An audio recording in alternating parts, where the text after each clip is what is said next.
Olá, gente, tudo bem? Hoje na nossa aula nós enfrentamos alguns problemas técnicos, então eu vou fazer um resumo daquilo que nós aprendemos e vocês podem tirar dúvidas comigo. Nós vimos sobre a arte pré-colombiana, ou seja, a arte que foi produzida pelos povos indígenas que habitavam a América antes da conquista pela Espanha. Quais são esses povos? São os astecas, os maias e os incas. Então, olha só, esses aqui que estão em amarelo são os povos astecas. Os que estão em rosa são os maias. E esse verde, que acompanha toda a América Latina, é o Império Inca. É sobre o Império Inca que se tratava a animação da Disney que vocês assistiram na aula passada, não é?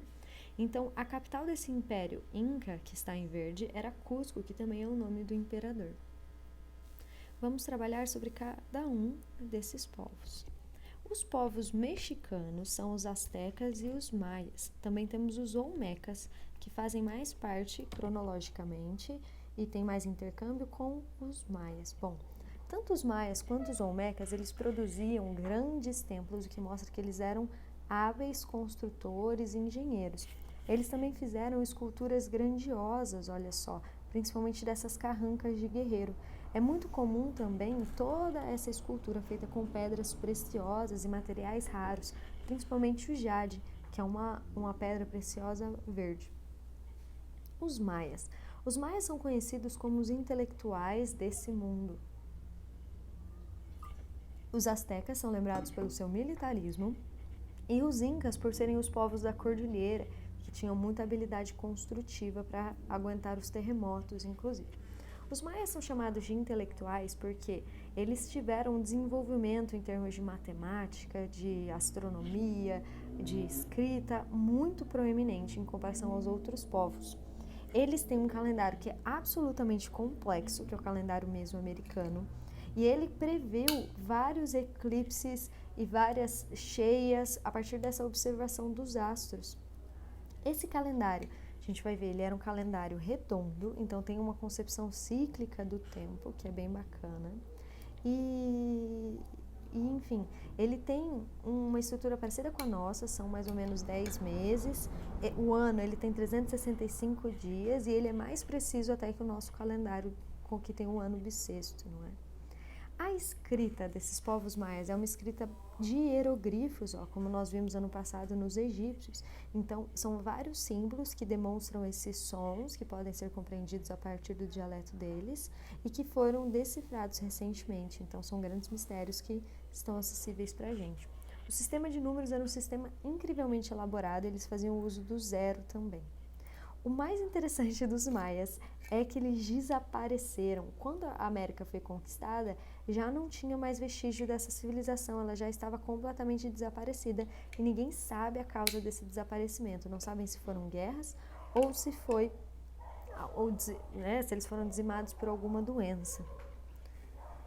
A arquitetura dos maias é uma arquitetura lindíssima, tem várias pirâmides espalhadas pelo México e elas são sempre essas pirâmides escalonadas de grandes proporções.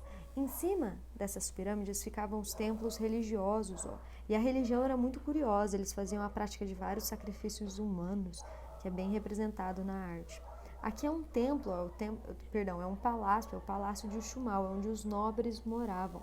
Então, algumas coisas são semelhantes. Por exemplo, esse padrão decorativo geométrico, que adorna todo esse palácio e também adorna o templo. A escada, né? Essa construção escalonada também.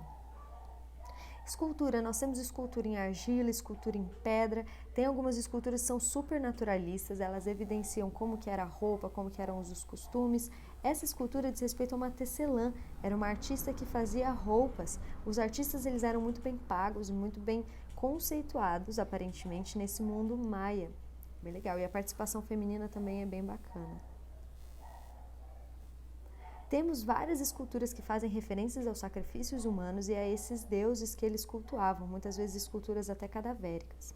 E essa é a Pedra do Sol, aquele calendário famoso que eu falei para vocês, que tem uma precisão absurda, inclusive muito maior que o nosso calendário. E o que é mais interessante é que ele é um calendário cíclico, os meses são dispostos em forma de círculo. E é uma visão de tempo que é muito bacana, porque no Ocidente, o nosso calendário, ele segue cronologicamente uma linha, né? A ideia de linha do tempo, como se a gente estivesse caminhando para algum lugar. Você pensar em um tempo que é cíclico faz muito sentido, porque as estações se repetem, porque a própria vida humana é cheia desses repetimentos e retornos involuntários, né? Então é uma forma muito interessante filosoficamente se enxergar um tempo também. Os astecas eram os grandes militares, eles vão fazer uma aliança com esses povos espanhóis para ajudar na conquista desse território. E vamos lembrar como que foi essa conquista? Foi uma conquista pacífica? Não, toda a colonização da América é uma colonização altamente violenta, principalmente a América Hispânica, né? A América conquistada pelos espanhóis.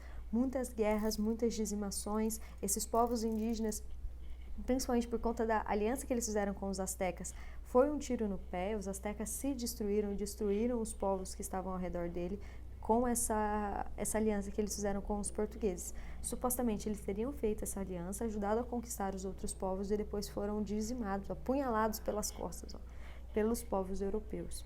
Então, quando a gente fala dessa colonização, é importante destacar esse aspecto de guerra, porque tem uma relação de poder que é muito estabelecida a partir da cultura. Quando a gente está numa festa, a pessoa que controla a música não tem um poder? Você impor a música que vai ser ouvida por um povo é uma relação de poder. E aí, quando esse colonizador chegou, ele não permitiu que esses povos continuassem ouvindo as suas músicas, praticando as suas religiões, as suas formas de arte. Teve uma supressão dessa cultura e a implementação de uma outra nova, como uma forma de dominação e de violência. Esse império, que era o Império Azteca, ele era monumental, ele tinha construções arquitetônicas muito grandiosas, também pirâmides escalonadas, assim como os maias, e aqui, vários espaços para esses sacrifícios e rituais religiosos. Quando os europeus chegaram, e essa é uma das coisas mais tristes, existia um templo grandioso, o Azteca, que falava muito sobre a cultura desse povo.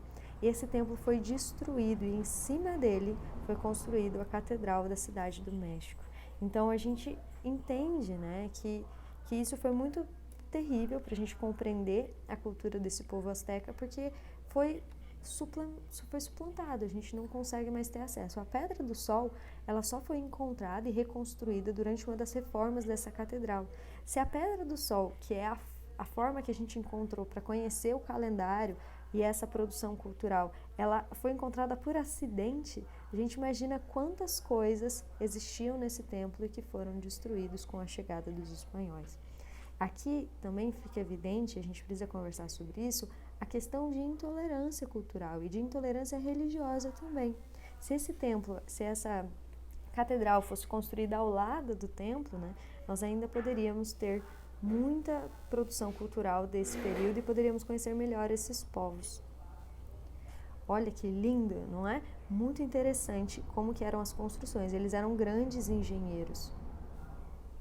E as esculturas dos astecas, assim como as esculturas do Maia, são bem estilizadas e elas fazem referência aos rituais religiosos dele. Esse daqui é o deus do trovão. Ele era um deus muito temido pelos astecas porque eles não entendiam a força do trovão e eles perdiam muita colheita, né? Eles se prejudicavam muito com isso. Então ele é um deus que tem um aspecto muito amedrontador para eles. Nós temos aqui uns olhinhos, vocês estão vendo? E também a boquinha. Essa boquinha, se a gente perceber, ela é feita por duas cobras. Conseguem ver a cobrinha com a linguinha, uma de cada lado? Por isso que ele também é associado à serpente, o trovão e a serpente no mesmo signo. E por fim o Império Inca, que é o Império da América Latina, ali na Cordilheira dos Andes. Nós temos os povos mochicas e os incas também. A capital desse império era o Cusco. Eles são lembrados principalmente pelo trabalho impecável com o ouro.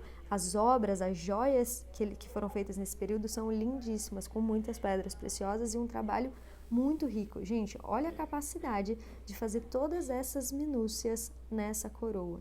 E essa coroa ela vai ser utilizada como referência para o filme que vocês viram o tempo todo, né? É essa caveira que aparece nos templos, que aparece no próprio Cusco. É bem legal. Sobre os incas, é interessante falar também que eles viviam nas cordilheiras e eles enfrentavam muitos terremotos. E aí eles conseguiram fazer princípios arquitetônicos eles desenvolveram princípios arquitetônicos que eram muito resistentes a esses terremotos. Tanto é que muitas construções espanholas do período colonial são feitas ainda nos muros incas, porque eles preservavam as construções durante os terremotos. Machu Picchu é a cidade perdida, é uma cidade muito misteriosa que fica lá no topo da Cordilheira dos Andes. É muito difícil você chegar até ela, então pressupõe que era uma cidade sagrada ou que era uma cidade de proteção durante as invasões. Ela tem difícil acesso, mas ela tem uma visibilidade muito boa lá de cima, então eles conseguiam ver os inimigos se aproximando. Tudo bem? É basicamente isso, gente. Se vocês tiverem dúvida,